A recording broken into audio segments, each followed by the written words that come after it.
born on the 4th of May 1947 on the Isle of Sheppey in Kent, the only child of Fred and Eva Powell. Bob's dad had worked at Pilkington Glass and wasn't particularly into agriculture. Bob attended primary school and later technical college on Sheppey. Bob had an uncle, Jim, who worked as a shepherd on the marshes of Sheppey, and Bob would spend all his spare time growing up with him and helping on the farm and working with the sheep. Val also lived on the Isle of Sheppey from the age of 3 with her parents. Her mother had become friends with Bob's aunt, and they would visit her because she had a horse that Val liked to pet. At the age of 10, Val met Bob, who was 12, and they became great friends. Now, Bob's mum, she doted on him being an only child and spoiled him rotten by all accounts. After he left school at 16, she encouraged and indeed pushed him into taking an apprenticeship to become an engineer at Chatham Naval Dockyard, which he did. Bob and Val's friendship had grown into boyfriend and girlfriend by this time, and she remembers spending all of their spare time helping Uncle Jim on the farm, snaring rabbits and catching eels. Bob's mother hadn't been entirely approving of their friendship, but that wasn't going to deter them. Bob's real enjoyment and interest was in sheep farming. He finished his apprenticeship at the age of 21 and then straight away applied for a shepherd's job which had come up on the Isle of Sheppey, much to his mother's disapproval. Bob and Val were obviously going to be together throughout life, and by this stage they decided to marry. Bob turned 21 on the 4th of May 1968, and no longer needing the approval of his mother, they were married 21 days later on the 25th of that same month. They lived for a short time in Maidstone before the successful application for the shepherding job, and they moved back to Sheppey. Bob and Val have 2 daughters, Hazel, who arrived in February 1970, and Jenny, who arrived in January 1972. Val remembers life being happy on Sheppey for the next 15 years, rearing kids and helping Bob with the sheep. All good things come to an end eventually, they say, and in 1983, Bob was made redundant due to the draining of the marshes on the Kent coast and it being turned into arable land. How ironic that now they're putting them all back again. The Powells then had around 5 years of moving around to various shepherding jobs, but Bob never really settled or found the same contentment that he'd had back in Kent, until in 1989, at the age of 42, he applied for and got the shepherding job he had craved for at Thornby Farms in Northamptonshire, working for the Barlow family.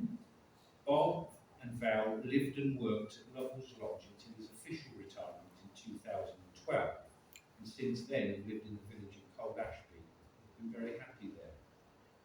When Val and Hazel asked me to say a few words for Bob today, I immediately thought, yes, of course, it would be an honour, and thought that this can't really, for me, be a terribly sad day, because in nearly 40 years of knowing Bob, I never ever received anything but humour and dog chat from him, and I reckon that would be the same for the vast majority here today.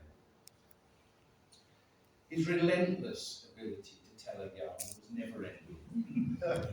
Jerry Foster, who was a great friend of mine, who used to help Bob and Val at lambing time, remembers the laughs they'd have in the lambing shed. One in particular, when penning a difficult ewe to lamb in the shed, Bob would retort across the building, trap it, tug it, lammers to the gentry, slack old tart's a speciality. I did ask permission from Val to tell one of the stories that Bob had told me some years ago. He would tease Val terribly behind her back, but we all know he was the boss, really. On one occasion, I remember arriving at husband's Bosworth dog trial. Many of us will know what a social and great event it is.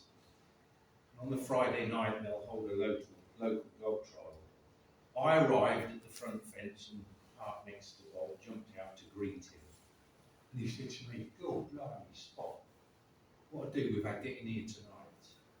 I said, "Why, what's happened?"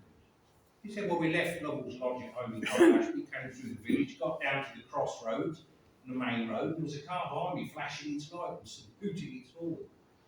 So we said I pulled over and got out and went back to this chap. The window came down. There was a very gentrified gentleman sitting in there, and he said to me, "Good God, man, did you not notice that as you came out that sharp hairpin left-hander in Cold Ashby, that the back door of your car opened and your wife rolled out onto the pavement?" Bob looked back at him and said, "Thank God for that, before I go there."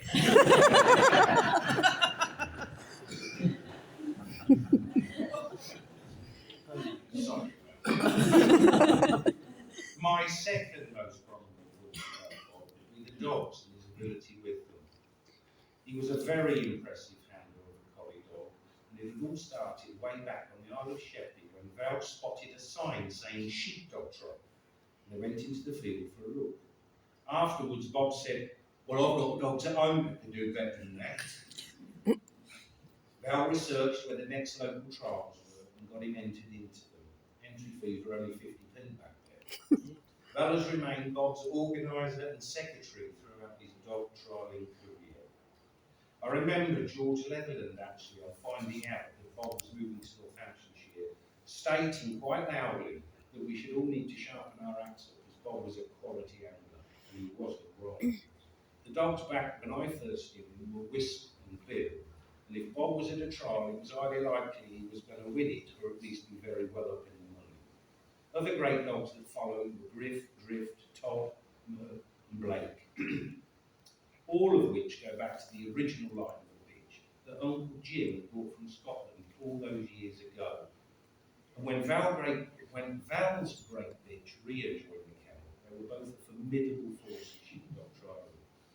An impressive point about Bob was that he didn't trade or deal in dogs, and all his young dogs were trained and taken to their full potential for both farm work and trialling. No doubt, once again, with the help of Val. Bob and Val didn't just trial locally, they had friends all over the country, and so would take their holidays with dogs in Wales, the north, south, west, or east of England, and trial with many friends from all around the country. Finally, to Val, Hazel, and Jen, we, Bob's friends, but especially you, are saying goodbye to Bob, your husband and dad today. But I think of it like this. Your husband and dad have been doted on, looked after, organised, fed, by people who loved him from day one. He had 57 years of marriage to Val, who adored him. 2 times lovely daughters that he loved and who loved him, and the friendship and respect of so many from all over Britain. He had a life that was full and happy, and one that many of us would be envious of. Rest in peace.